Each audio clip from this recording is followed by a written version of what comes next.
E aí, pessoa, tudo beleza? Estamos começando mais um episódio aqui do Agro Resenha e nesta semana estou aqui com o Rafael Rodrigues, que não faz muitos anos que eu conheci esse nome dele, porque eu conheci ele só com o Vovô Boy. Rafael Rodrigues, que é engenheiro agrônomo e produtor rural aqui em Mato Grosso, entre outras coisas, né, Vovô Boy? Entre outras coisas. Obrigado por você estar aqui com a gente, seja super bem-vindo ao Resenha, cara. Eu que agradeço. Bom demais. Ó, e pra você que tá aí ouvindo já sabe, aqui no Agro Resenha Porteira não tem tramela pra quem busca se informar sobre assuntos ligados ao negócio, então não sai daí, que esse bate-papo aqui vai render muita coisa, cara. Firma o golpe, porque nós já estamos de volta.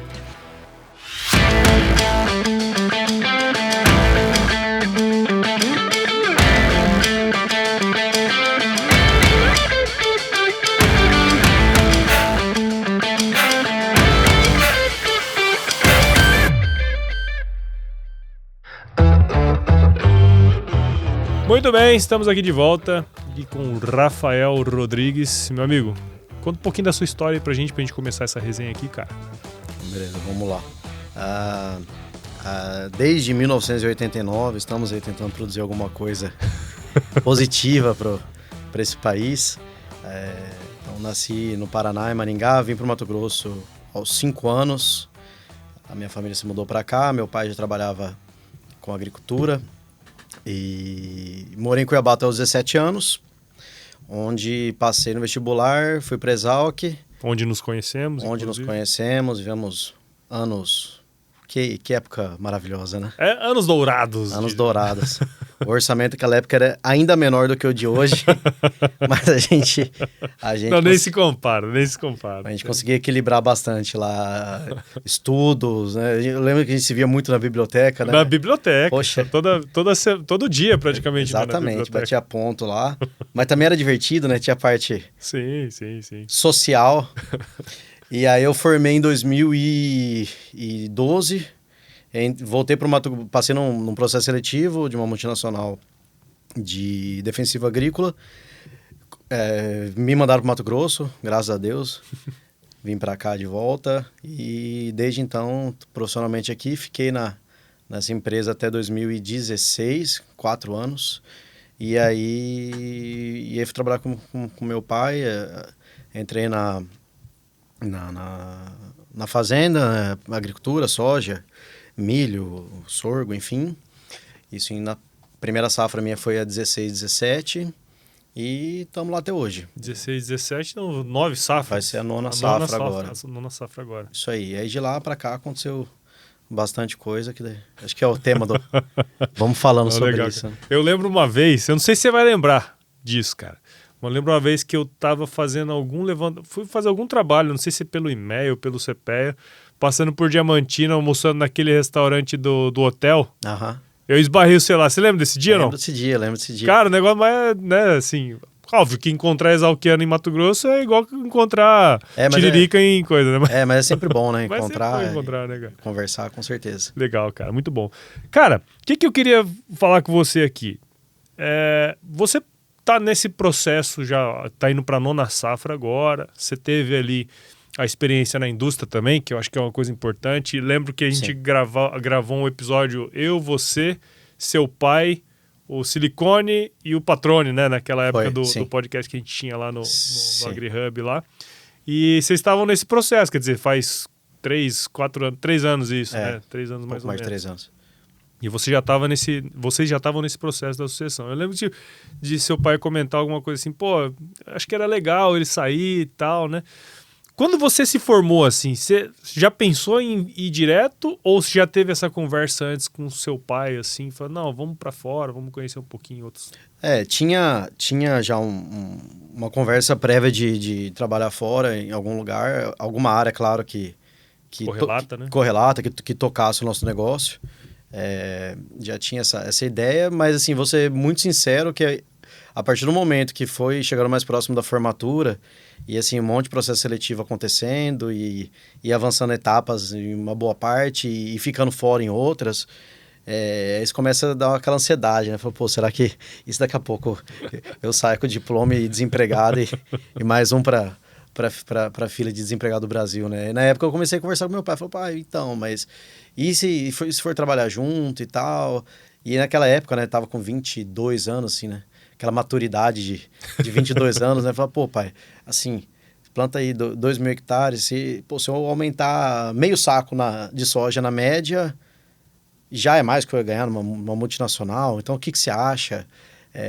Não, ele falou, não, você não tem processo seletivo aberto para você no momento. Não estou contratando. Não estou contratando, essa posição não tá vaga, vai se virar. E na época, assim, por um período eu não concordei muito, mas aí deu certo, entrei numa empresa grande, ótima, assim, fui muito feliz lá. Só saí, na verdade, na época, por não ter uma outra pessoa. Se eu tivesse um irmão mais velho, talvez, ou um primo, ou alguém que estivesse trabalhando junto e performando bem, e apoiando bem, suportando bem o meu pai, talvez eu não tivesse saído naquele momento. Porque realmente eu gostava bastante, já tinha sido promovido lá dentro, estava numa área que eu gostava muito, que era de desenvolvimento de mercado, atuava mais, na verdade, com pesquisa e com consultores do que com produtores diretamente, então, assim, um aprendizado gigantesco, e isso aí que eu levei, assim, foi muito importante para a gente, para o nosso negócio, olhando hoje, eu ter chego com essa experiência dos outros, assim, eu via muita coisa dando certo nos outros e muita coisa também dando errada, inclusive na fazenda, naquela época. E era incrível, assim, porque às vezes, por exemplo, eu ia conversar com um grande consultor, da consultoria para 200 mil hectares de soja, e eu tentava implantar o manejo da empresa que eu representava, né? Então, eu falava, pô, por que você não usa essa série de produtos que a gente trabalha e opta por outros? Então, o cara tinha que me explicar o manejo dele, o porquê que ele fazia aquilo. Então, pô, eu pegava um cara que era uma fera e eu sabia o que ele usava, o porquê que ele usava, na dose que ele usava. Então, foi incrível. Então, assim, ainda bem mesmo que eu não fui trabalhar com a família logo depois de formar e tive essa experiência aí. Foram 4 safras de soja e de milho que deram uma bagagem muito grande. E assim, você estava pronto então você estava preparado? Não estava, não estou até hoje. Busco, igual a gente estava conversando agora há pouco, né? Estava no evento da Séries Consultoria essa semana, pô, aprendi bastante, sei que o caderno lotado de anotação. Só que naquele momento a gente tem assim, a curva de aprendizado e de experiência, ela já estava começando a ter uma flexibilidade ali que era mais importante, eu contribuiria mais naquele momento internamente do que, assim, o possível aprendizado e experiência e network que eu continuaria fazendo. Não, claro, né, cara? E eu lembro assim, pô, e aprender com o dinheiro dos outros também é legal, né? Assim, errar com o dinheiro dos outros. Porque assim, início de carreira, independentemente do seu passado e tudo mais, né? Sendo filho de agricultores e tal, é diferente, né, cara? Com certeza. Porque assim, e não é só a questão técnica, você falou bastante da parte técnica, mas a parte corporativa, né, de entender a hierarquia. Postura, exatamente. As relações, hierarquia, exatamente. Você saber respeitar, entender o seu momento, o momento de ficar quieto, o momento de se posicionar. A gente aprendeu um pouco disso na Exalc também, né? A Exalc, ela tem essa vantagem, assim, até fazer um parênteses, às vezes o pessoal acha que a gente é um pouco bairrista, né, que a gente é uma panelinha. Talvez seja mesmo, mas lá a gente realmente tem essa vantagem, né? Assim, a escola é maravilhosa, as aulas, as disciplinas são maravilhosas, mas tem esse outro lado lá de você não chega, assiste aula e vai para sua casa. Você não vai para sua casa. Normalmente você vai para a República, você convive. É quase uma militarização de hierarquias e de funções Sim. e de responsabilidades que amadurece bastante. Legal, cara. E vamos lá então, pô, você tem aí nas costas 4 safras na empresa, depois tá indo para 9ª agora, quer dizer, você tá indo para 13ª safra aí nesse negócio. Um guri novo, nós somos novos, né? Você é um pouquinho mais novo que eu, então... Que sim. Então, assim... Me considero jovem. Pelo menos anda bastante estrada de terra, né? Mas é jovem ainda na idade. Tá igual... Na CNH tá legal. Tá igual o caminhão de usina, né? Que é bom de ano e ruim de lata. Exatamente. Mais ou menos por aí. Conta um pouco, cara, o trabalho que vocês desenvolvem lá na fazenda, enfim, como que está distribuído, porque eu lembro que naquela conversa que a gente teve em 22, vocês estavam começando umas áreas novas, mas já tinha consolidado em outras regiões. Conta um pouquinho como que é a dinâmica aí do trabalho de vocês, cara. Assim, Prudêncio, nós estamos, assim, nós estamos em Diamantino, meu pai tá em Diamantino plantando soja desde a década de 90 e na mesma fazenda, na verdade na mesma fazenda desde 2003, teve uma mudança de área ali naquele ano, mas desde 2003 na mesma área, na mesma fazenda, e ali a gente, né, vem plantando soja e milho desde 2000 bolinha. Lá, nesses últimos anos, a gente buscou o máximo de rendimento, então, desde de cuidado com fertilidade do solo, rotação de cultura, buscar novas alternativas de segunda safra. Então, ali nesses 9 anos que eu estou lá, nós já plantamos feijão carioca, já plantamos feijão calpi, já plantamos sorgo, já plantamos gergelim, já plantamos braquiária, já plantamos nabo, enfim. Já tomamos nabo também, bastante. E já exploramos, a gente explora bastante lá os biológicos, então a gente usa bastante, a gente procura produzir os nossos, a gente tem uma mini usina interna nossa lá para o nosso próprio uso. Então, o máximo que a gente pôde buscar de rendimento, desde operacional e eficiência técnica, até buscar baixar custos, por exemplo, com essa questão dos biológicos, a gente tem buscado nesses últimos anos. E mais recentemente a gente também iniciou uma nova cultura, o algodão. Ainda estamos engateando nessa assim, é muito complexo, né? É uma cultura que exige bastante tecnicamente, exige bastante de equipe, de aprendizado, enfim. A gente está na segunda safra, fizemos a segunda safra de algodão esse ano.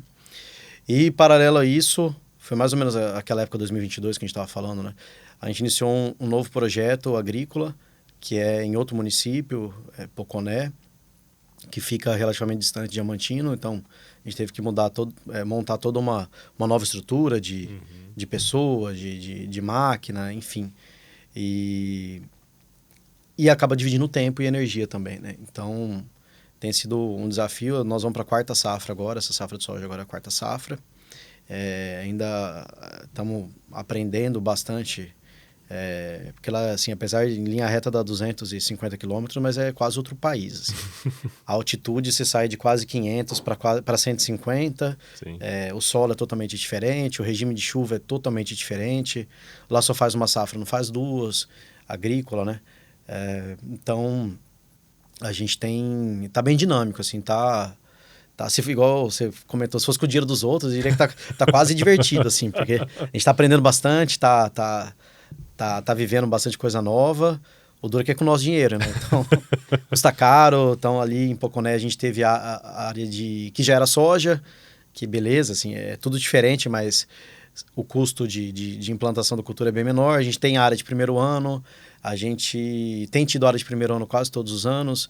Então, agora eu tenho área de 10 anos, que é essa que a gente já pegou, que era soja. Tem área que vai ser o terceiro ano agora, tem área que vai ser o segundo ano, vai ter área de primeiro ano. Então, é um investimento constante em construção de fertilidade, em correção de solo. Mas, assim, hoje eu me sinto um engenheiro agrônomo bem melhor do que eu era há 10 anos atrás. Experiência, né, cara? Calo. Tá louco, né? A vida ensina mesmo. Ensina, e vai filtrando, né? Enquanto você estiver passando e sobrevivendo, é porque a gente está absorvendo conhecimento, experiência, erramos bastante, acertamos também, e aí agora buscar acertar mais e errar cada vez menos. E, cara, tem várias coisas bacanas aí que você foi falando que tá me abrindo a mente aqui, né? No episódio anterior, conversava com o Leandro Zaccanaro, que você conhece também, né? Pesquisador aí super influente aqui no estado, né, cara? Com certeza. E me abriu a cabeça, assim, bastante coisa que ele falou. Porque, assim, você tá, vamos dizer, bem dizer, 13 safras aí já quase no lombo aí, né, cara? 13 anos atrás, quando a gente se formou na escola, a gente sempre olhou, vem da Revolução Verde, né? A gente sempre olhou a parte química, a parte física, né?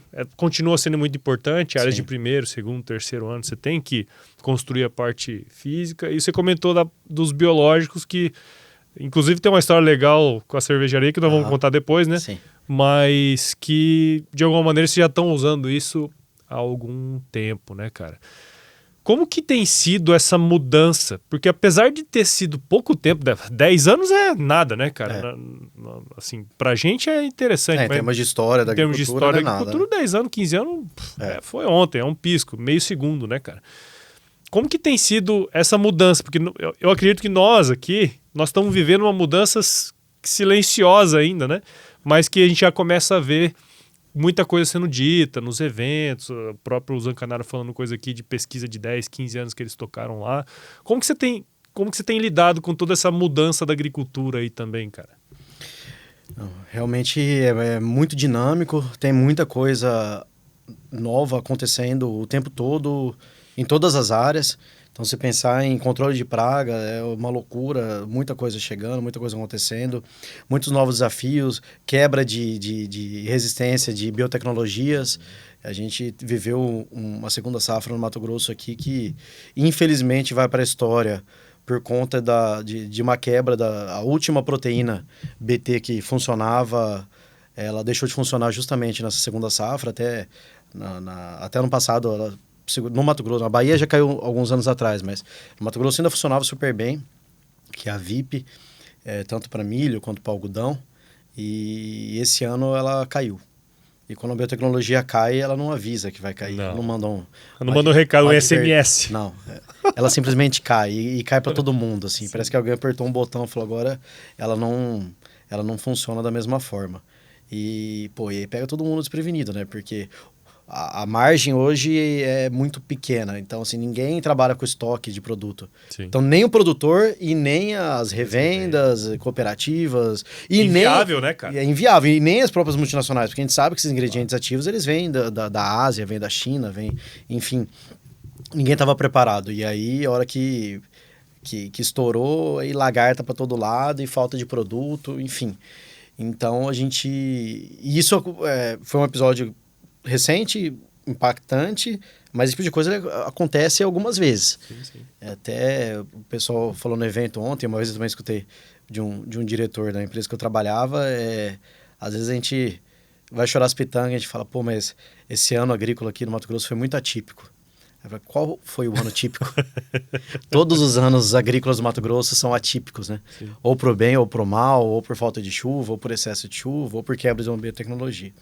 Então, assim, a gente tem que tá atualizado o tempo todo, assim, não dá para montar aquele planejamento prévio de safra seu, passar pedir os produtos, passar pro gerente e ir pra praia. Não é linear, né? Não é. Ele muda o tempo todo.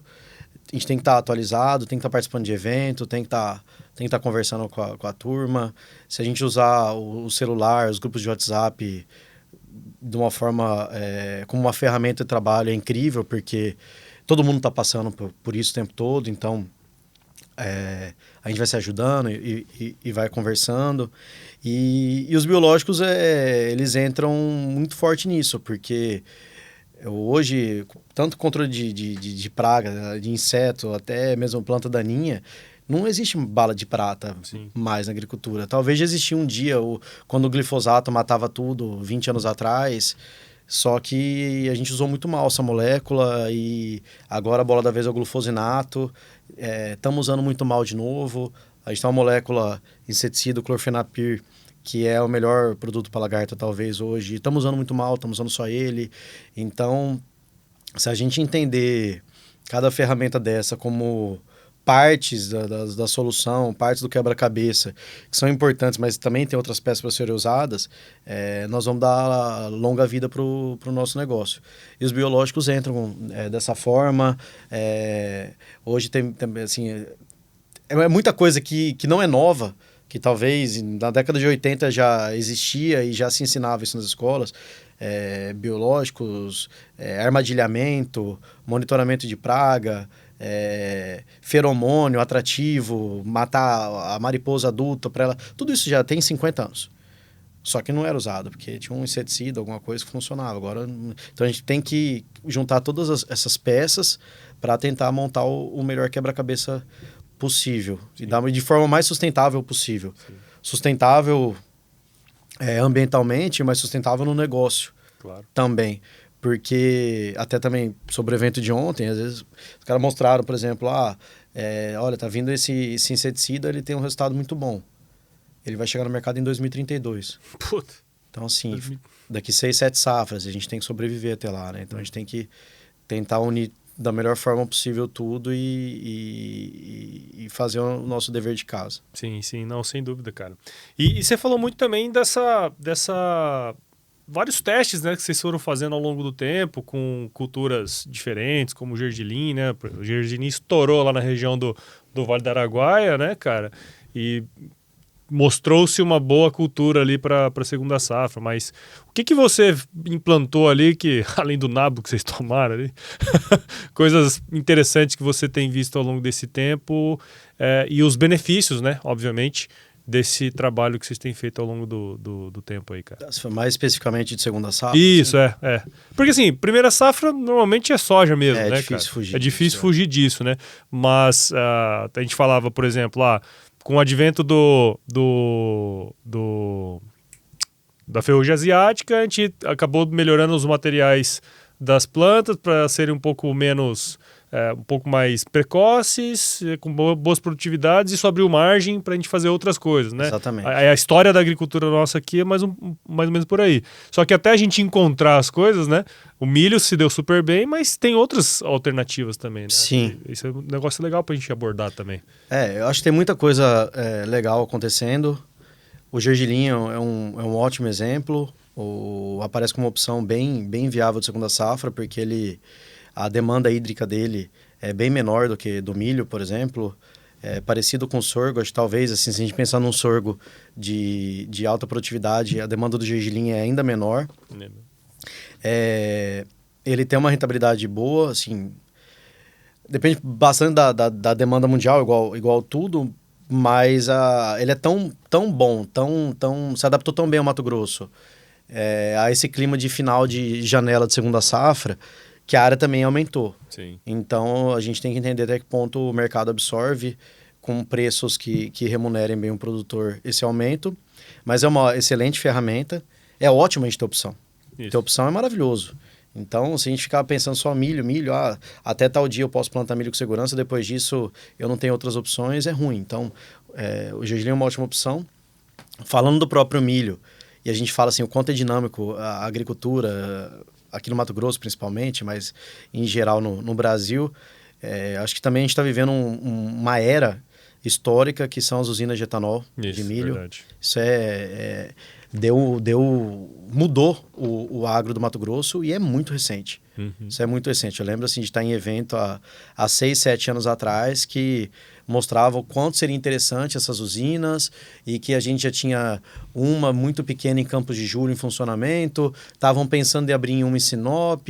Cara, hoje, não sei o número atualizado, mas acho que até 2030 é para a gente ter quase, acho que vai passar de 30 Sim. usinas no estado. Isso está acontecendo no Brasil inteiro, né? Estão abrindo no Piauí, Maranhão, já tem no Mato Grosso do Sul, enfim. Isso é extremamente positivo para o produtor de soja e milho, por conseguir a gente ter uma segurança que existe uma demanda maior para essa mega safra de milho que o Mato Grosso produz praticamente todo ano. Então a gente vai ter preço competitivo para isso. E aí vai puxando aí o DDG fortalecendo a pecuária de uma forma assim incrível. Dá até dó de chamar de subproduto DDG, acho que talvez seja tão importante quanto o próprio etanol. Né? E aí vai favorecendo a pecuária. E eu acho que assim, uma coisa puxando a outra. Daqui a pouco, em alguns ciclos pecuários mais positivos, quem sabe a gente pensando até voltando em sustentabilidade do sistema, em rotação de cultura, por que de repente a gente não pode pegar um ano e deixar de plantar soja? Faz uma pecuária bem feita. É verdade. E ali a gente aproveita o verão para estabelecer uma super pastagem, e ali a gente conseguir rodar um pouco e trazer um pouco de aporte de carbono, aumentar a microbiota do solo naquele ano, e daqui a pouco volta com soja de volta. assim, é incrível a soja, a braquiária, os pânicos, o quanto eles são sinérgicos um com o outro. Sim. O quanto um melhora o outro e melhora o ambiente. Então, o Mato Grosso, assim, ele realmente está bombando. Aí vem o algodão assim, eu acredito que a gente está vivendo uma era... Uma era não, acho que a gente começou uma nova fase da agricultura nossa que eu não vejo muito limite, assim. Sim. É uma pena que as commodities não estão valendo bastante, só que isso obriga a gente a se virar, cara. A gente tem que procurar alternativa. Esse que é o grande lance, né? Porque assim, já foi aquela época da gente ter grandes margens e grandes margens inclusive de erro, né? Porque hoje qualquer erro você toma um nabo, igual você comentou. Custa caro, muito caro, né?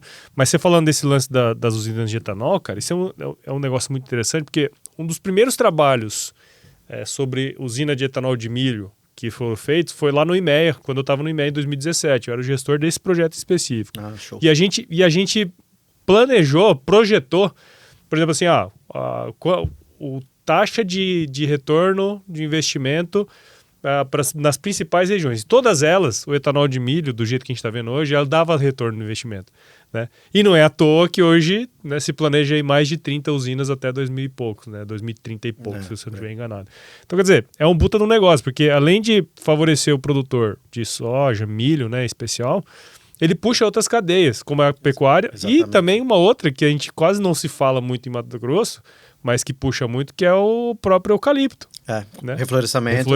Precisa abastecer as caldeiras. Não temos o suficiente para a demanda atual. Imagina com essas novas. É isso aí. E aí a gente vai tornando viáveis áreas extremamente marginais. Exatamente. Que antes a gente não poderia usar para uma soja de milho, por exemplo, né, cara? Falava-se que aquela área era só para pecuária e olhe lá.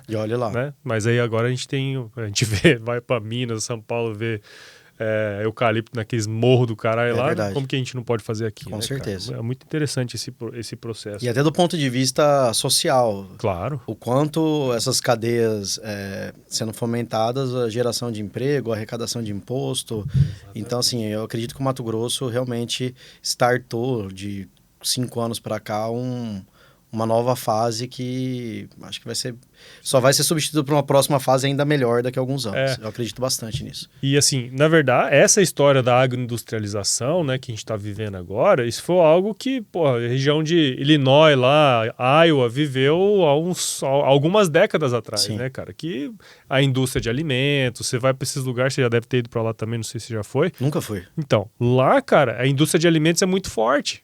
O cornflakes, aquelas coisas todas, sabe? Foi tudo criado lá, as usinas de etanol de milho também, né, cara? Provavelmente um dia o milho tava muito barato, os caras falaram, temos que inventar alguma coisa diferente. Inventaram os cornflakes. Fez o cornflake, estourou, é isso aí. Então, a zona de conforto, ela não promove muita coisa positiva. Né? É isso aí.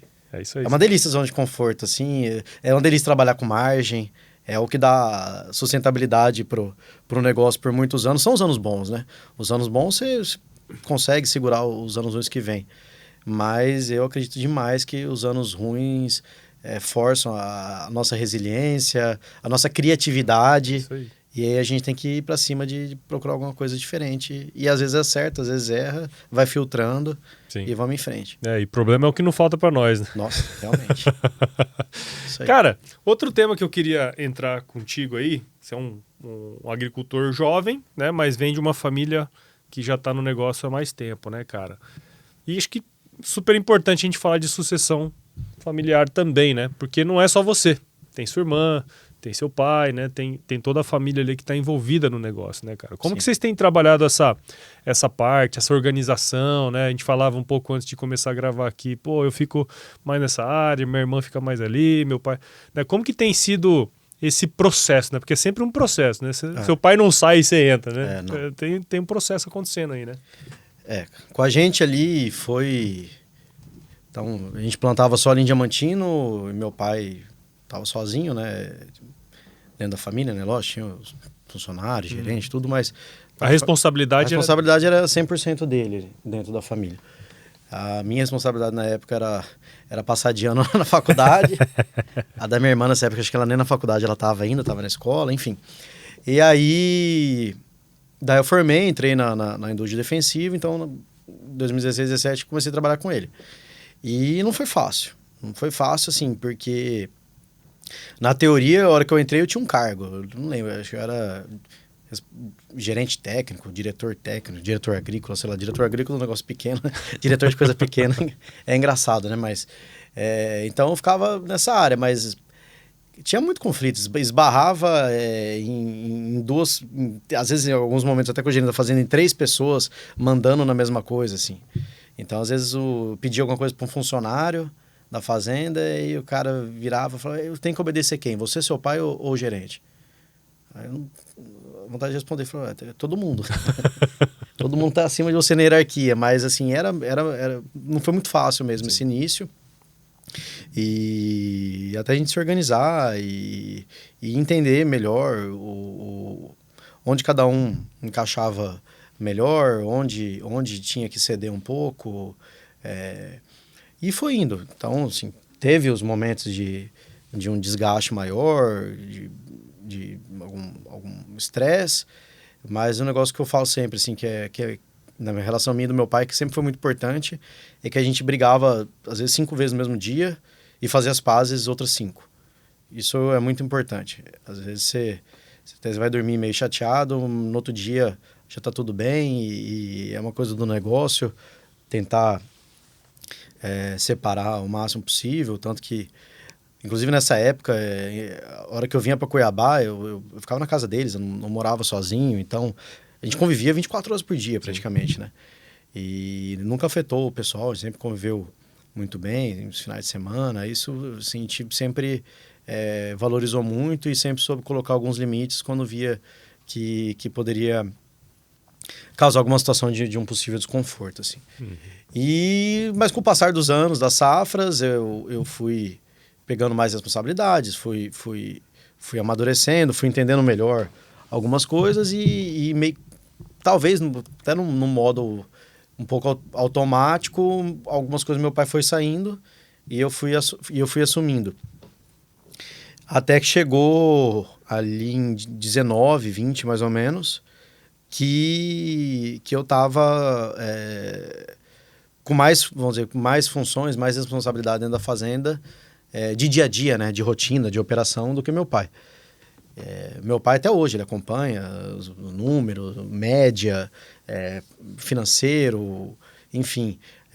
A gente troca muita ideia de comercialização, momento de comercialização, com quem, quando. Então, assim, não é que ele saiu, ele aposentou de forma alguma, mas hoje ele é, assim, como se fosse um presidente do conselho mesmo, um cara que... Mas estratégico.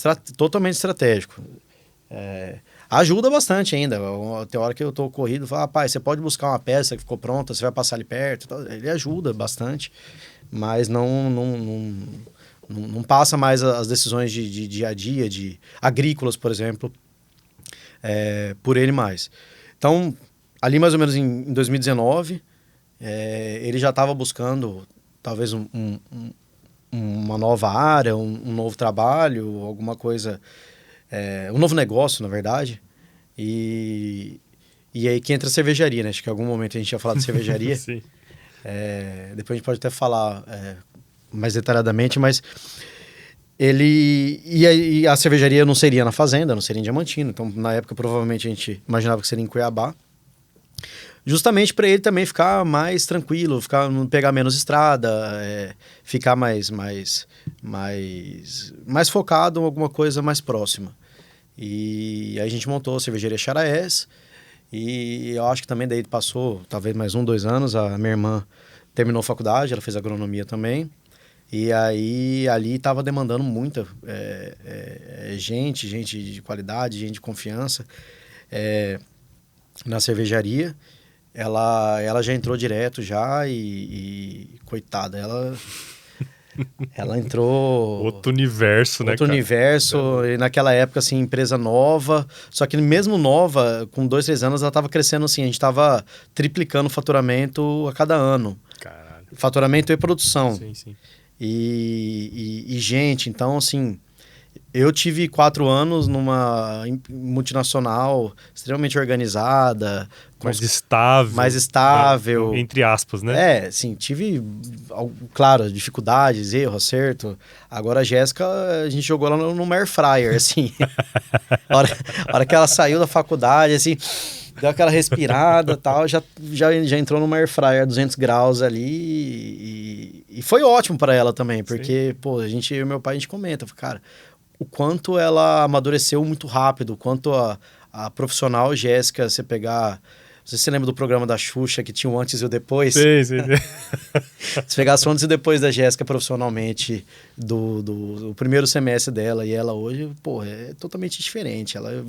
Ela evoluiu muito, ela domina a empresa hoje, tudo passa por ela, a última palavra é a dela. Lógico, ela consulta bastante meu pai, por exemplo, troca uma ideia comigo às vezes também, uma coisa ou outra, mas ela domina aquilo ali e ela é muito nova. Ela tem 32 anos agora e é uma empresa de quase 50 funcionários, que está em 3 cidades diferentes, enfim. Então foi mais ou menos isso. Essa divisão nossa foi acontecendo mais ou menos dessa forma. A gente começou uma pecuária também recentemente. A minha irmã, ela apoia meu pai, então meu pai, o escopo maior de trabalho dele hoje, o tempo dele é destinado a essa pecuária, apesar de também se envolver bastante na cervejaria. A minha irmã, mais ou menos parecido, só que o inverso, mais cervejaria, um pouco menos pecuária, e a parte agrícola, bastante eu. Uhum. E assim, eu participo de uma reunião mensal da cervejaria e de outras 2 quinzenais, então eu tenho oficialmente uns 3 momentos no mês que eu dedico à cervejaria, e o restante é o dia a dia, Poconé, Diamantino.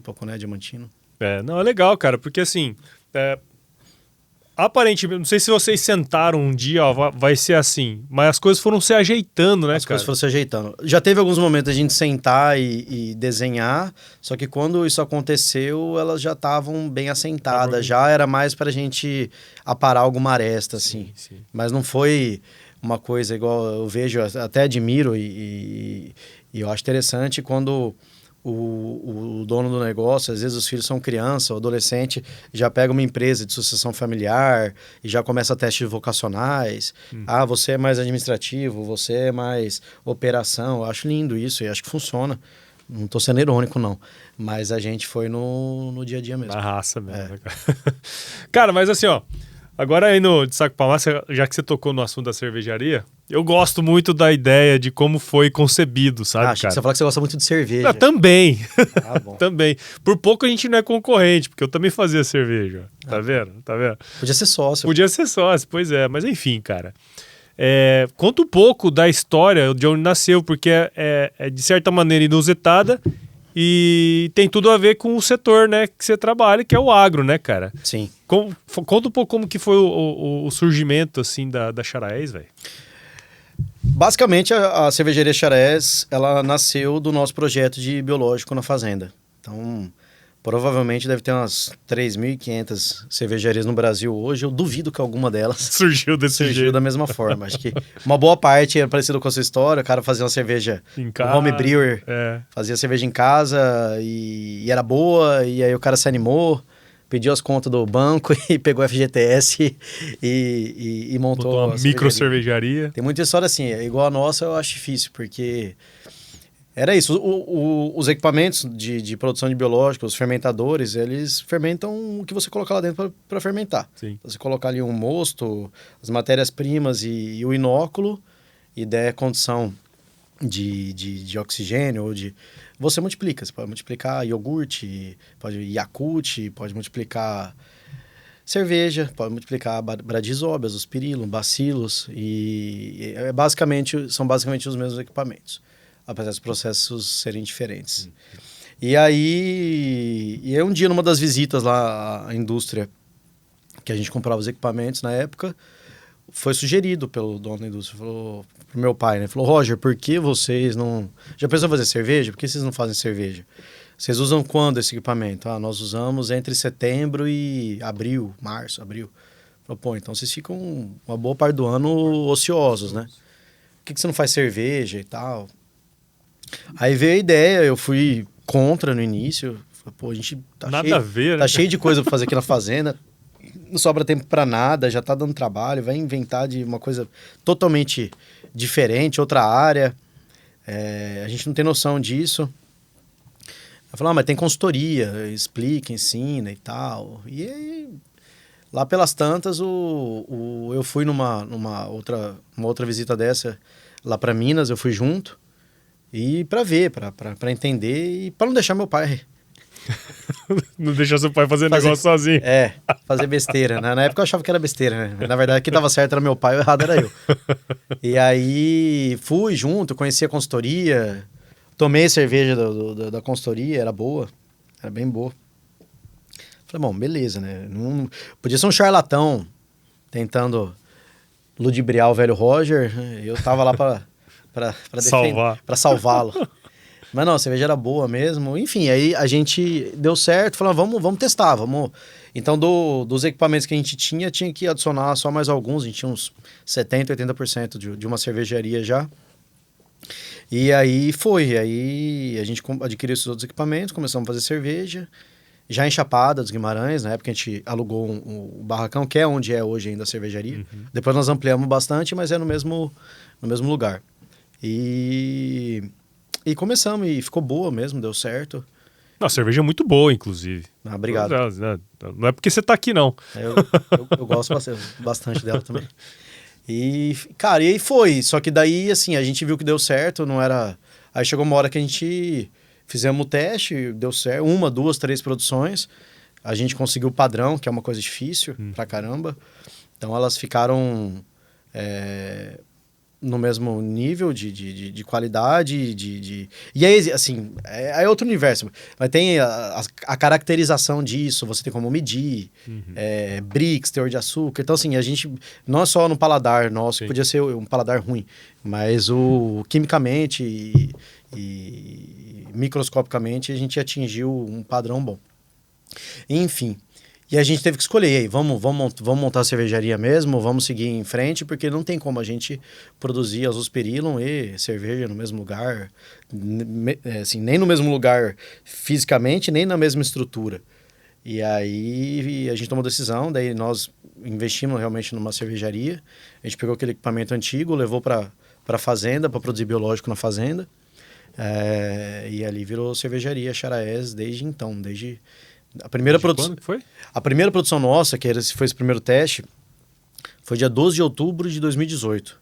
Então foi no dia do agrônomo. Verdade. Então eu era agrônomo, meu pai, minha irmã se tornaria. Dia das Crianças, dia de Nossa Senhora Aparecida. Então foi um dia assim bem marcante pra gente. E a cervejaria em si passou a rodar como cervejaria para valer em fevereiro ou março de 19. Então ali mais ou menos que... Foi rápido até, né, cara? Foi. Até ali a gente já tinha feito essas 3, 4 receitas. E aí a gente entrou no Carnaval de 2019 em Chapada. A gente assumiu um compromisso lá com um bloco de carnaval na rua lá. E a hora que eu vi aquilo lá, tipo assim, a gente tinha que vender, eram uns 1.500 litros de Pilsen, 1.000 de Hop Lager e 1.000 de IPA. Cara, só que a hora que você vê o tanto de barril, e na época a gente era pequenininho, então você olhava assim um pátio, tinha barril, eu falei, cara, não tem como beber isso tudo, É muito chopp, cara. Aí, assim, até tem uma piada, né? Nosso meio aí, meu pai falou, pô, é tudo errado, a gente bebe estoque, né? Mas é bastante estoque. E aí, foi incrível, porque daí a gente começou a vender esse chopp no carnaval lá na sexta, e o carnaval ia até terça ou quarta. Na segunda-feira à tarde acabou tudo. Caralho, velho. Acabou tudo. A gente vendeu tudo. E assim, isso tinha a galera em volta vendendo outras cervejas comerciais, né? E a turma gostava mais da nossa. E assim, falei, porra, o pessoal gostou mesmo, né? Sim. Mas sabe uma coisa que eu acho massa da Charaés, né? Porque assim, vocês já conceberam ela lá em Chapada, né? Que não tinha outra indústria lá, né, cara? Só vem cerveja de fora, né? De cervejaria não. Cervejaria não tinha. Mas, além dos caras gostarem, tem uma questão. O ser humano é assim, né?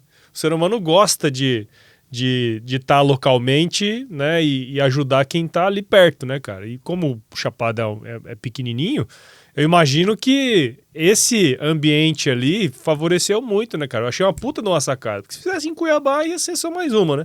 Mas lá vocês foram a primeira, né? E acho que até um pouco do marketing de vocês tem Sim, isso. Primeira cerveja de Chapada. chapada e tal, né? Então isso, na época, como produtor home brewer, que eu era, né? Eu falei, puta, que sacada da hora, cara. Aí depois que eu fui saber que era de vocês. Ah, é? Eu não sabia antes. Ah, tá. Eu fui saber quando eu cheguei lá, acho que tinha um rapaz que era da sua república. Ah, sim, acho que era o Steve O, né? O Steve O. Isso. Cara, com esse moleque aí que eu fui entender a história ali. Aham. Massa demais. Deu certo. A água de Chapada é uma água especial para fazer cerveja, uma água muito boa, praticamente mineral.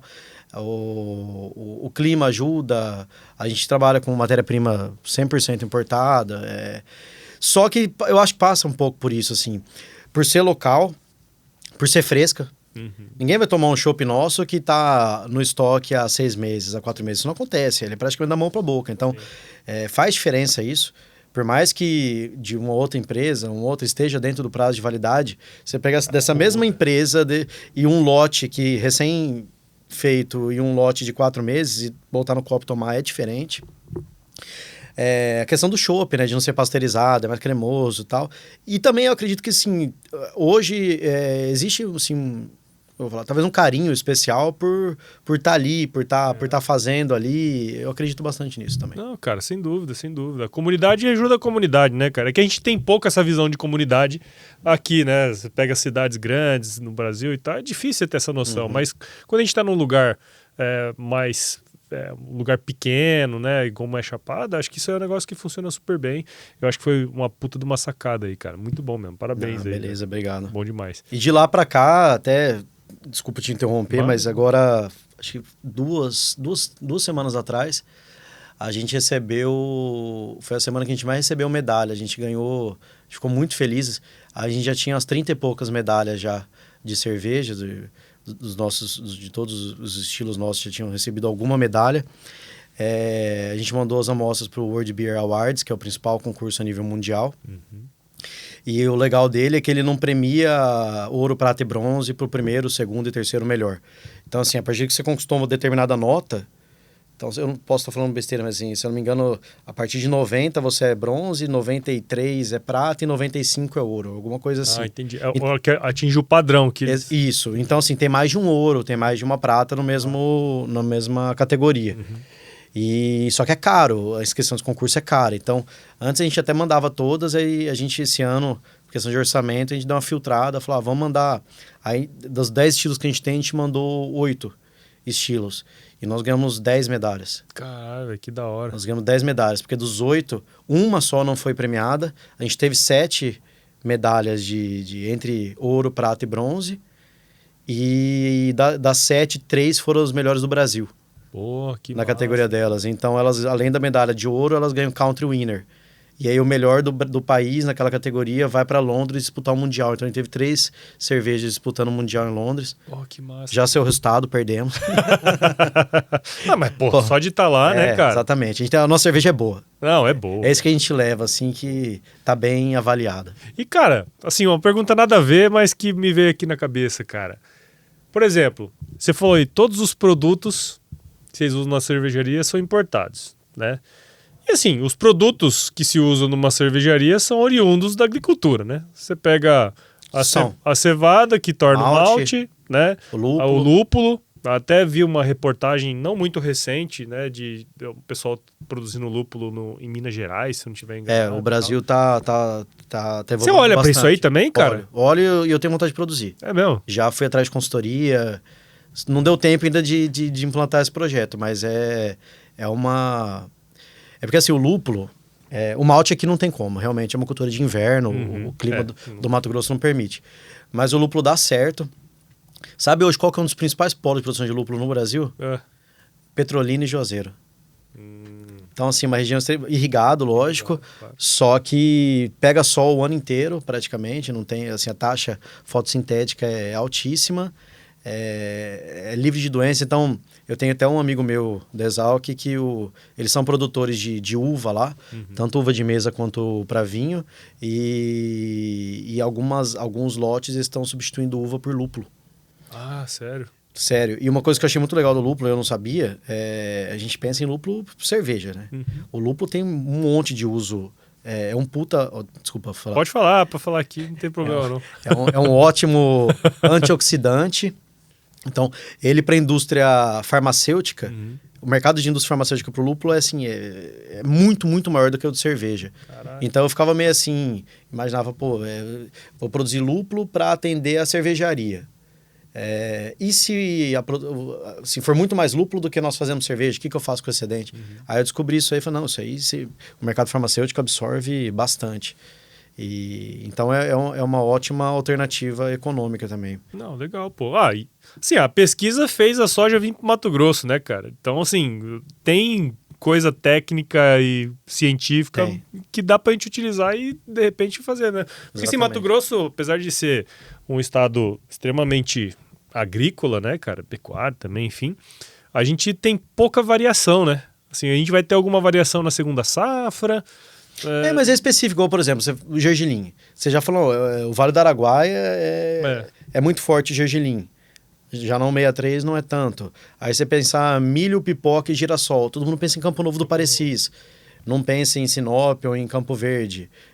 O próprio algodão agora ele tá entrando em áreas, mas assim, até 10 anos atrás pensava algodão era Primavera, Campo Verde, Campo Novo, Sapezal e estava iniciando o 63. Hoje já é bem maior. Eu acho importante isso, a gente ter alternativas, possibilidades sendo testadas no estado todo, no país todo. Né? Igual você falou lá no início, né, cara? O importante, o legal é ter alternativas. O problema é quando a gente não tem alternativas. Exatamente. Né, cara? E acho que essa ideia, o negócio cervejaria certamente abriu a mente de vocês para outras coisas, né? Porque imagino que importar esses produtos aí não deve ser nada barato. Né? Não digo que produzir seja, mas poderia ter esse produto poderia estar sendo feito aqui, né, cara? Poderia sim. O lúpulo, por exemplo, quando você pensa numa hop lager, uma IPA, uma APA, usa muito lúpulo. Exato. E aí, com certeza, se tivesse boas opções no Brasil com garantia de padrão, na verdade é até mais isso do que o custo. Sim. É você saber que você vai comprar um lúpulo em março e que vai ter características muito próximas do lúpulo que você comprar em outubro ou em novembro.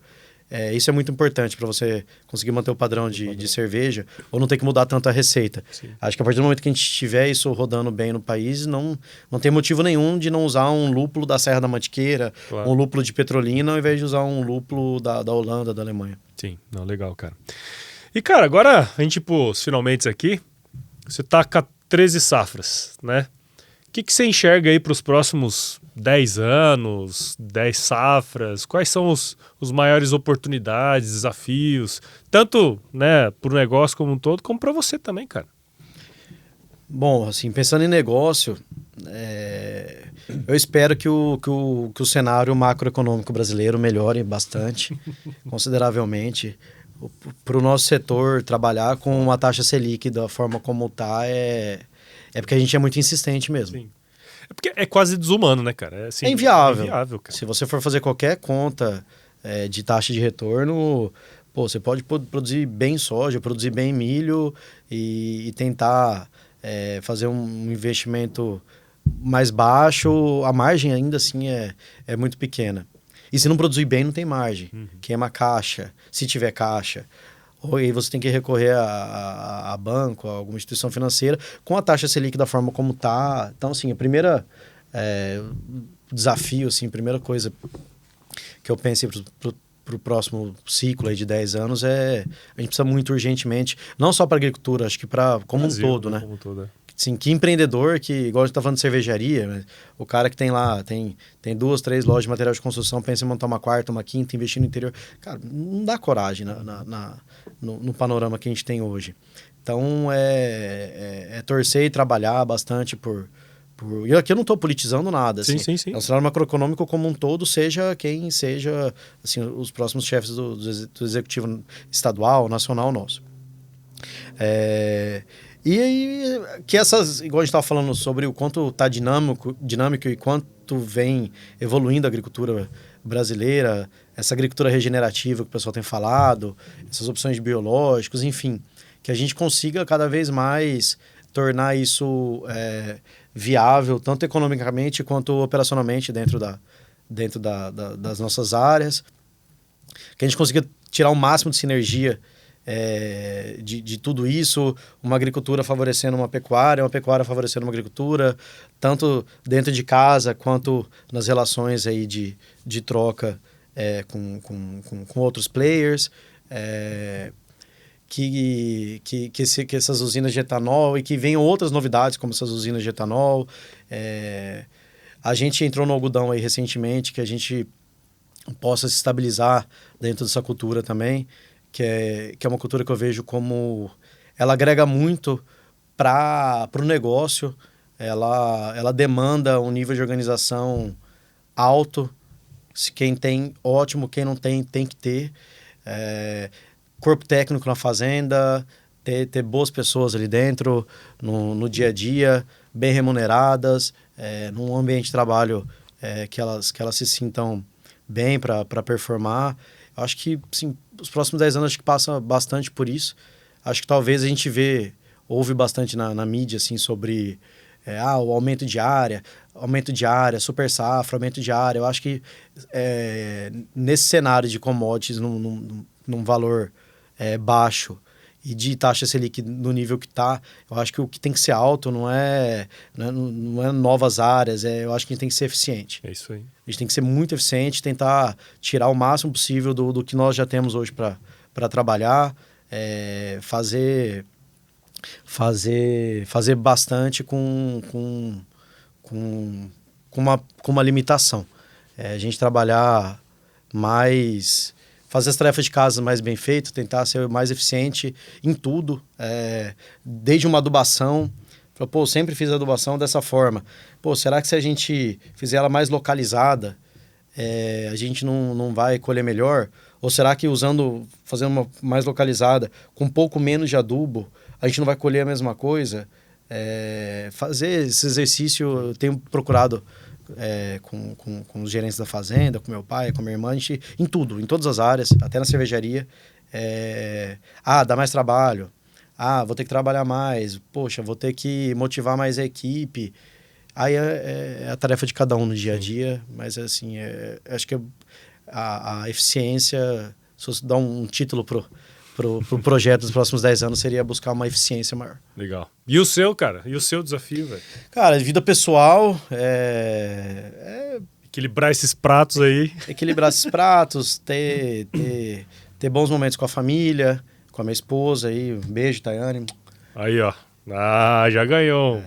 Quase estrelinha. Quase esqueci. Quase esqueceu. Então, a gente aumentar a prole, viver bem, saber separar os momentos difíceis e as batalhas de segunda a sábado aí, e virar a chavinha quando precisa, conseguir dormir bem, sabe, esquecer das coisas, ter um bom relacionamento em casa, com a família, poder tomar charés com os amigos e queimar uma carne de vez em quando, que infelizmente tem sido cada vez mais raro. Verdade. Almoçar com os amigos. Então, gravar podcast. Foi difícil conseguir essa data, né? Pois é.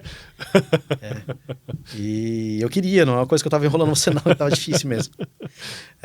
Mas é mais ou menos isso, a gente tentar conciliar da melhor forma possível, ser muito eficiente, trabalhar bastante, crescer, fazer as coisas da melhor forma, mas também viver bem, porque os anos vão passando, né? Sim. Igual a gente fala, pô, a 13ª safra de soja minha, e eu lembro... Parece que foi ontem, Parece né? que foi ontem, exatamente.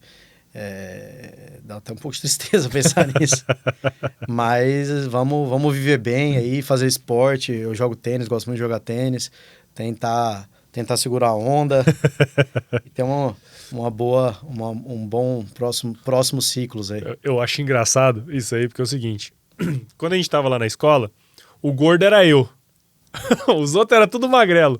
Aí agora eu encontro os caras e falo, pô, você tá gordo, caralho. O que você tá fazendo? O que tá acontecendo? É isso aí. Ao contrário, pô. Então eu tomo um susto às vezes, né? Às vezes fica tempo sem ver a pessoa. Igual você falou, a gente encontra exalquiano em todo lugar. Daqui a pouco você tá num evento, aí você fala, pô, cara, eu conheço aquele cara de algum lugar. De onde que eu conheço esse cara? Pô, será que é de Exalc? Mas ele era diferente. É mais ou menos por aí. Pô, Bob, cara, obrigado, cara, você ter dedicado um tempo aí do seu dia para trocar essa ideia com a gente. Né? Assim, Tamo junto. apesar da nossa pouca idade, tem uma experiência bacana aí, né, cara? Não é todo mundo que tem 13, 14 safras no lombo, né? Ainda mais com todo esse processo de família, né? Acho que esse time que vocês montaram aí e essas divisões, ficou bem claro que, por mais que não tenha sido planejado no papel, né? Uma coisa que você falou que chamou muita atenção, eu falei, pô, no fim do dia, nós somos pai e filho, né? Irmão. Você briga 5 vezes, mas tem que fazer as pazes 5 vezes também no dia, né, cara? Isso aí. Então isso é uma coisa muito legal. Obrigado e parabéns pelo seu trabalho, velho. Pô, brigadão, valeu. Tamo junto aí. Isso aí. E obrigado pelo convite. E o que depender da gente. Desculpa não ter trazido uma charaés aqui pra gente. Pois é, rapaz. Agora, quase a hora do almoço, é hora de fazer um brinde aí. Pois eu ainda tinha pensado, esse cara, ele vai trazer. Mas não vou cobrar também. Devia ter cobrado. Não, brincadeira, cara. E como que quem tá ouvindo a gente aqui agora pode acompanhar o seu trabalho, o trabalho da Charaés também, não sei, fala aí. Agora é a hora do jabá. Na hora do jabá. Bom, Cervejaria Charaés, a gente tem a unidade de Chapada, que é a matriz, a fábrica, temos um bar da fábrica lá, mas também estamos em Cuiabá, a gente tem um CD grande aqui, nosso maior faturamento da empresa é venda de barril de chopp, aqui em Cuiabá principalmente, mas entrega o estado inteiro, o Brasil inteiro. Temos um e-commerce também que funciona bem. Então, coloque aí Cervejaria Charaés com X no Google, aí no Instagram, que vai achar. E ele vai ter o link na bio. Aí, ó, tá vendo? Acho que a gente não tem uma raça pra cima só, mas o link na bio nós temos. E eu acho que meu Instagram, eu abri ele um tempo atrás aí, @rafaelrodrigues.agro. E ali eu tenho buscado postar alguma coisa das lavouras nossas, da agricultura nossa, de vez em quando alguma coisa sobre cerveja também. Show. A minha irmã, na verdade, a blogueira de casa é a Jéssica. Ah, é?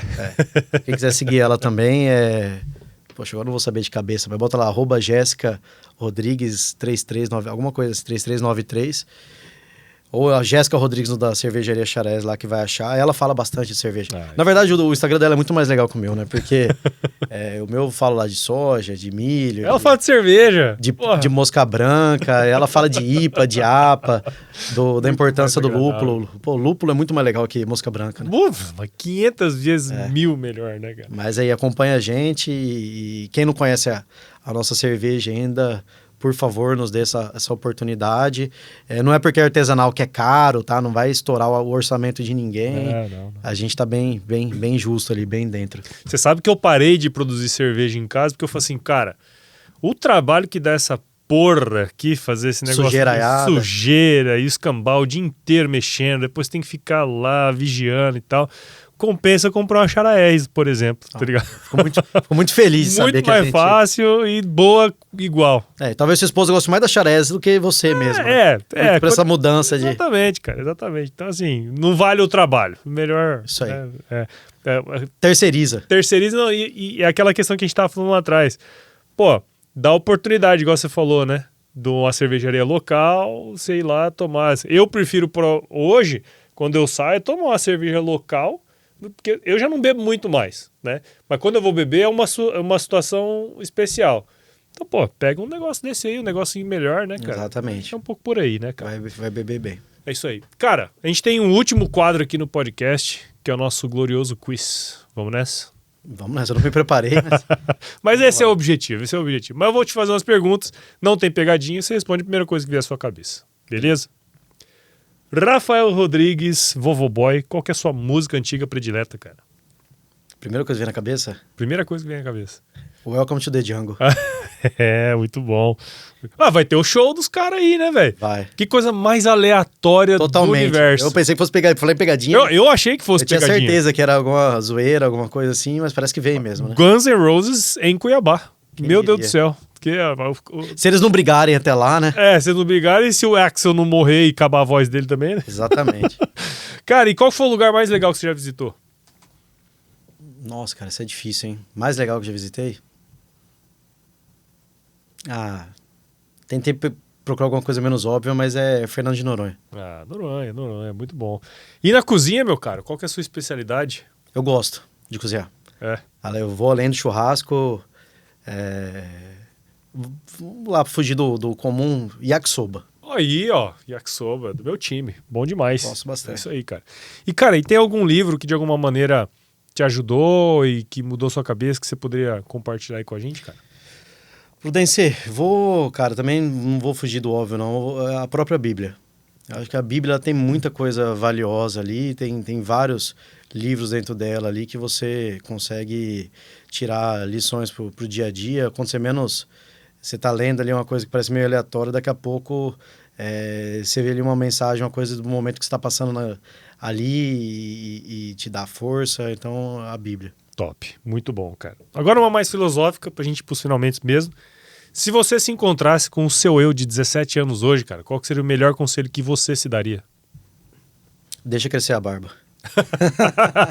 Para não ficar parecendo tão guri? Acho que seria isso.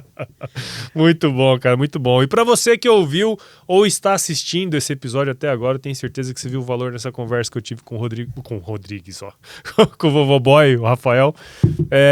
Então considere compartilhar esse episódio com alguém que vai se beneficiar desse conteúdo. O Agro Resenha, ele cresce na medida que você participa com a gente desse processo. Então siga o Agro Resenha em todos os agregadores de podcast, Spotify, Deezer, Apple Podcast, no YouTube também. Agora nós estamos fazendo os episódios em vídeo, então esse episódio aqui você pode acompanhar também no YouTube. E este podcast, assim como vários outros podcasts, né, a gente faz parte da rede rural de podcasts, cara, a maior rede de podcasts do agro do Brasil, que é uma iniciativa da Rural agora que nós estamos parceiros, estamos junto aí, tá certo?